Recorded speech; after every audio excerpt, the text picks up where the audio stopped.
vykonávame servis kazetovej klimatizácie Daikin spojený s dezinfekciou.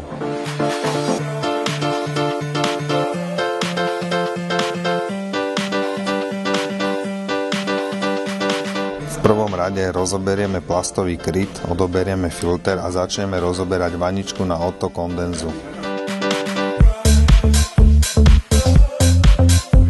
Najprv treba poodpájať káblové konektory a následne zdemontovať vaničku na vodu.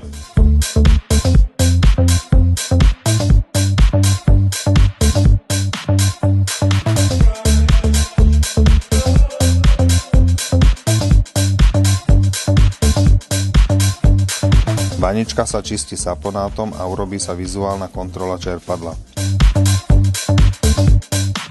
Filtre sa povysávajú alebo umyjú vo vlážnej vode s trochou saponátu. Vnútro klimatizácie sa čistí dezinfekčnými prostriedkami na to určenými. Prostriedky sú určené na likvidáciu baktérií plesní a eliminujú zápach z klimatizácie.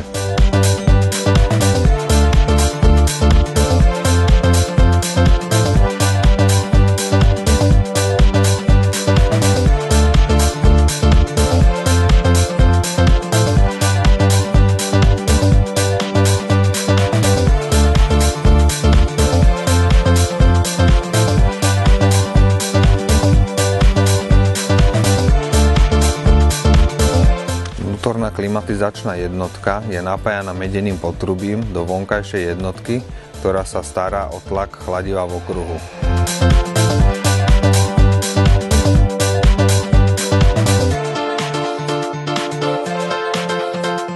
Pri vonkajšej jednotke sa zameriavame na servis, ktorý spočíva v kontrole tlaku chladiva, tlaku kompresora a hlavne vo vyčistení zadnej strany vonkajšej jednotky od hrubých nečistôt a prachu.